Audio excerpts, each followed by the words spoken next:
Politics.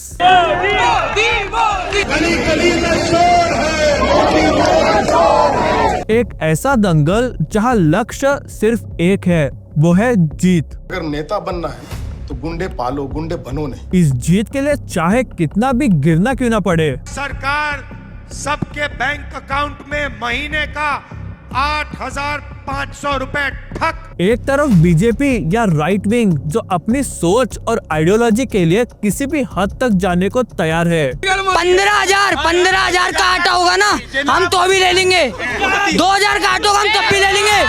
Modi चाहिए। वही दूसरी तरफ लेफ्ट विंग जो अपने एजेंडा के लिए देश के टुकड़े टुकड़े करने से भी नहीं रुकती। हम लेकर रहेंगे सुनसान सड़क पे तो आधी रात को। जहां मीडिया भी इस तमाशे का एक हिस्सा बन चुका है, जो टीआरपी के लिए आवाम के शोर को सच के ऊपर दबा देता है। अरे भैया, मेरे कितनी मलाई खाई है पाकिस्तान की ओर से, कितनी मलाई खाई, कितनी पाकिस्तानी मलाई खाई। राजनीति अब कोई विचारधारा का संघर्ष नहीं रहा, बल्कि एक बाजार बन गया है, जहां कुर्सी खरीदी जाती है, ईमानदारी बिक जाती है और आम जनता सिर्फ एक वोट बैंक बनकर रह जाते हैं। यहाँ के सारे घर जला दिए गई है, सारे दुकानें जला दिया गया है। पुलिस स्टेशन के दूरत्व तो एक कदम भी नहीं है। और इस बेसिर पैर की लड़ाई में, इस खींचतान में हम सबसे जरूरी चीज भूल गए हैं, वो है भारत। अटल बिहारी वाजपेयी जी ने एक बहुत ही बढ़िया बात कही थी कि ये भारत कोई भूमि का टुकड़ा नहीं है, बल्कि एक जीता जागता राष्ट्र पुरुष है। लेकिन पता नहीं कि क्यों 1947 के बाद देश और हमारे बीच इतनी दूरी आ गई है। जहां आजादी के पहले भले ही हमारी सोच या रास्ते अलग थे, भले ही कुछ लोग कांग्रेस को सपोर्ट करते थे, कुछ सुभाष चंद्र बोस जी को, तो कुछ कम्युनिस्ट पार्टी को, लेकिन लक्ष्य सभी का एक ही था, वो था राष्ट्र विकास। पर आज कहीं पर भी भारत नहीं है, बस बीजेपी, कांग्रेस या फिर कोई ना कोई और पॉलिटिकल पार्टी। जहां आज देश के बारे में कुछ भी बोलने या करने से पहले हमें पहले ही किसी न किसी राजनीतिक दल से जुड़ा जाता है। अगर तुम सरकार की अच्छाई बोलो तो अंधभक्त और सवाल पूछो तो देश विरोधी। धीरे धीरे ये राजनीतिक ड्रामा इतना बढ़ गया है कि धर्म, जाति और छुआछूत जैसे बड़े और इमोशनल मुद्दे भी लोगों के लिए एक राजनीति का व्यापार बन गया है। I've been saying again and again and again, we're going to increase reservations beyond 50%. आज हमारे देश में राजनीतिक फर्क इतना बढ़ गया है कि हम हमारे सैनिक तक पर भी संदेह करने लगे हैं। पहलगाम अटैक के बाद जब ऑपरेशन सिंदूर हुआ, तो हमें एक देशवासी के रूप में अपनी सेना का सपोर्ट करना चाहिए था, क्योंकि वो ऑपरेशन बीजेपी या किसी भी पार्टी का नहीं था, वो भारत की आर्मी का था। लेकिन हमने वहाँ भी राजनीति घुसा दी और अपने संदेश से देश को कमजोर करने की कोशिश की। उधर से ट्रंप ने एक इशारा किया, फोन उठाया, कहा मोदी जी क्या कर रहे हो, नरेंद्र सरेंडर। शायद ही कोई ऐसा देश होगा जो अपने ही सेना पर भरोसा नहीं करता। एक बार सोचो जरा, क्या नरेंद्र मोदी जी या फिर अमित शाह जी बॉर्डर पर जाकर ऑपरेशन चला रहे थे? अरे सरकारें सिर्फ आगे बढ़ने के लिए ग्रीन सिग्नल दे सकती है, बाकी पूरी प्लानिंग, हर कदम, हर एग्जीक्यूशन भारत की सेना करती है। भारत ही एकमेव ऐसा देश है जहां लोग फ्रीडम ऑफ स्पीच के नाम पर पैलेस्टीन के लिए आवाज उठाते हैं, लेकिन अपने ही लोगों के लिए कभी नहीं। उन 10,000 फिलिस्तीनियों की बात करनी होगी जिन्हें इजराइल ने किडनैप किया। Free free Palestine. अरे अगर आप भारत के लिए आवाज नहीं उठा सकते और अपने आप को इतना इंटेलेक्चुअल समझते हो, तो एक काम करो, साथ ही साथ पाकिस्तान जो बलूचिस्तान लोगों पर अन्याय कर रहा है, उसके लिए भी आवाज उठाओ, फिर देखते हैं क्या होता है।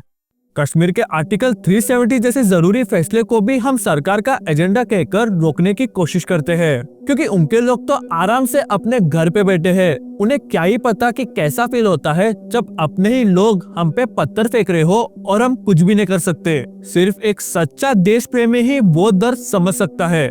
अभी हाल तो ऐसा है कि लेफ्टिस्ट ग्रुप सरकार को गिराने के लिए इतना पागल हो गए हैं कि देश में दंगा करा के अर्थव्यवस्था को बिगाड़ने को भी तैयार है। अब मेरा सवाल है भारत के नौजवान युवाओं से कि तुम्हारा खून कब खौलेगा रे? बांग्लादेश और नेपाल के जेनजी से हम सबको कुछ सीख लेना चाहिए। कांग्रेस जो कभी आजादी की लड़ाई लड़ने वाली पार्टी थी, जिसने हमें जवाहरलाल नेहरू जी और इंदिरा गांधी जी जैसे महान प्रधानमंत्री दिए, आज उसी पार्टी के नेता राहुल गांधी जी जाके विश्व मंच पर अपने ही देश की बुराई करते हैं।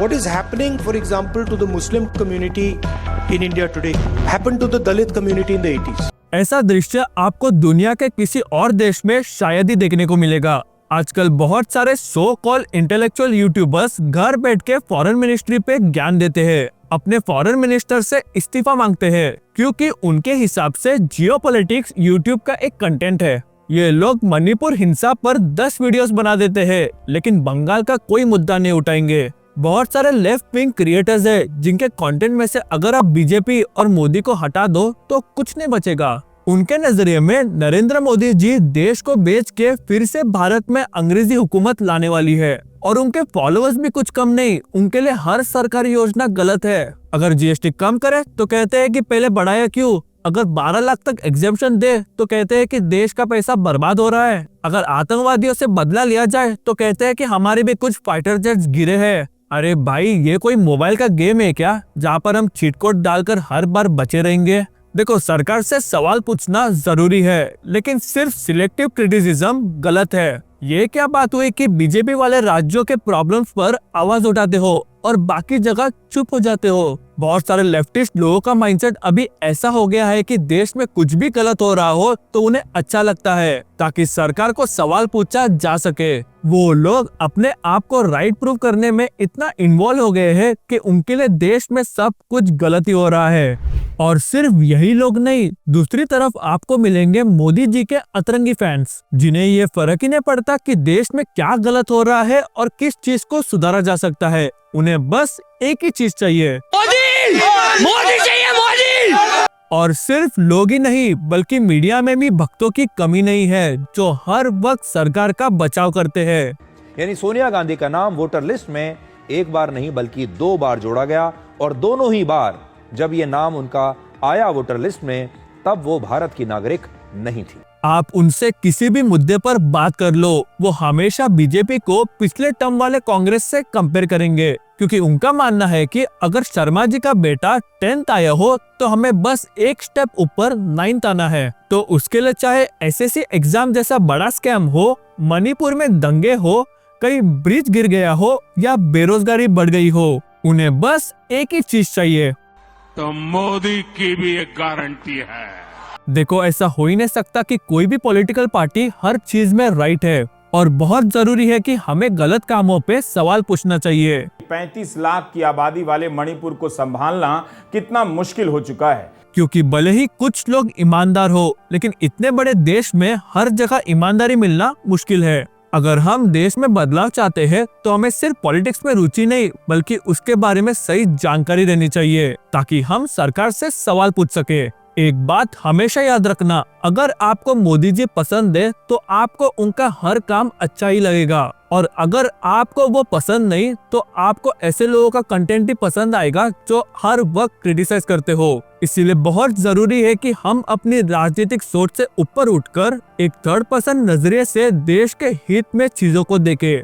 और सच कहूँ तो बिग बॉस के घर की लड़ाई तो कुछ भी नहीं है, असली दंगल मीडिया और पॉलिटिकल यूट्यूबर्स के बीच चल रहा है, क्योंकि ये दोनों पक्ष के लोग अपने आप को न्यूट्रल बताकर सिर्फ नोट चाप रहे हैं, एंड आपके और मेरे जैसे सो कॉल्ड पढ़े लिखे लोग इनके वीडियोस देखकर अपने आप को राजनीतिक का ज्ञानी समझ रहे हैं, पर असल में ये लोग हमारा बढ़िया तरीके से काट रहे हैं। दोनों साइड्स के मीडिया लोग हर चीज को फैक्ट्स के रूप में दिखाने की कोशिश करते हैं, लेकिन इंफॉर्मेशन या फैक्ट्स क्या है, जब तक कोई भी जेन्युइनली क्रेडिबल सोर्स उसे वेरीफाई ना करे तब तक उन्हें आसानी से मैनिपुलेट किया जा सकता है। जैसे अगर किसी को भी भारत के लिए एक नैरेटिव सेट करना हो तो वो किसी भी बड़े फॉरेन पब्लिकेशन में भारत के खिलाफ एक झूठा आर्टिकल क्वेश्चन मार्क के साथ छपा सकता है, और फिर उसी नैरेटिव को सपोर्ट करने के लिए 140 करोड़ लोगों के इस देश में 2 से 3 कल्प्रिट्स या प्रॉब्लम्स ढूंढना उनके लिए कोई मुश्किल काम नहीं होता। तानाशाही नहीं चलेगी। इंफॉर्मेशन के नाम पर गलत चीजें फैलाना आज के जमाने में बहुत आसान है। इसीलिए जरूरी है कि हम सिर्फ हेडलाइंस या बायस्ड कंटेंट नहीं बल्कि ओरिजिनल और सही सोर्सेज से पढ़े।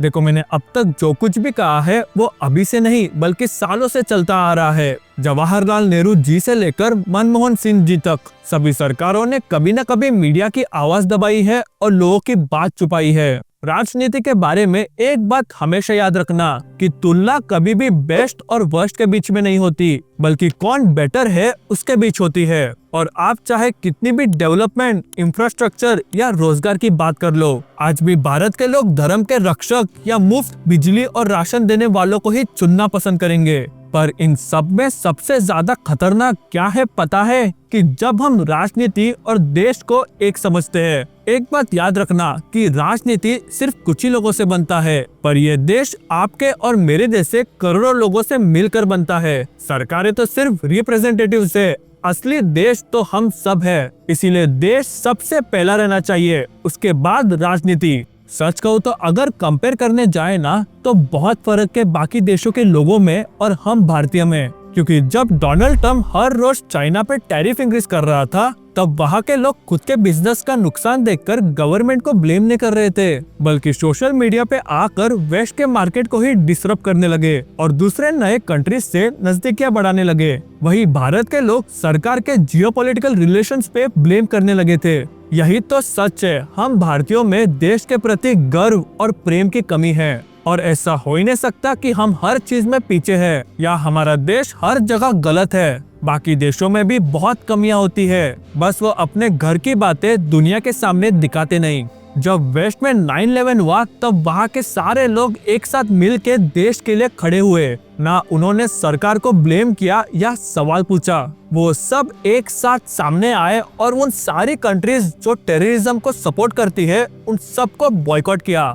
वहीं हमारे देश में 26/11 हो या ऑपरेशन सिंदूर, हम सिर्फ सरकार को ब्लेम करते रह गए। हमारी राजनीति से जुड़ी सोच इतनी गहरी हो गई है कि रेप जैसे सेंसिटिव मैटर को भी हम पॉलिटिकल बना देते हैं। आज हमारी हर बात, हर गुस्सा, हर ओपिनियन पार्टी से निकलता है, देश से नहीं। हमारे आदि पूर्वजों ने अपनी जान देकर हमें आजादी दी और हम उसी आजादी को बीजेपी वर्सेस कांग्रेस में बेच रहे हैं। सच कहूँ तो हमें देशभक्ति और एकता दूसरे देशों से सीखनी चाहिए, क्योंकि देश प्रेमी सिर्फ चिल्लाने से या स्लोगन लगाने से नहीं होते, बल्कि वो तब होते हैं जब वो छोटी छोटी जिम्मेदारियां निभाते हैं। और एक बात याद रखना, जरूरी नहीं है कि हर कोई आवाज उठाए। अक्सर सबसे बड़े देश प्रेमी वो होते हैं जो साइलेंट सपोर्टर होते हैं, जैसे जो रास्ते पर कचरा नहीं फेंकते, जो ईमानदारी से टैक्स भरते हैं, जो दूसरों को रोजगार देने की कोशिश करते हैं, जो भूखे की मदद करते हैं, जो सभी धर्मों की इज्जत करते हैं और जो सरकार के हर राष्ट्रीय मुद्दे पर साथ देते हैं और जरूरत पड़ने पर सवाल भी पूछते हैं। सच ये है कि आज के जमाने में बहुत कम लोग ऐसे हैं जो बिना किसी राजनीतिक एजेंडा के सच को समझने की कोशिश करते हैं। अटल जी ने इसके बारे में एक बहुत ही बढ़िया बात कही थी। सत्ता का खेल तो चलेगा, सरकारें आएंगी जाएंगी, पार्टियां बनेगी बिगड़ेंगी, मगर ये देश रहना चाहिए, इस देश का लोकतंत्र अमर रहना चाहिए। मैं चाहता हूँ कि आप भी अपने थॉट्स मुझे कमेंट्स में लिखकर जरूर बताएं। अगर आपको ये वीडियो पसंद आया तो लाइक करें और लेट्स स्प्रेड इंडिया को सब्सक्राइब जरूर करें। जय हिंद, जय भारत।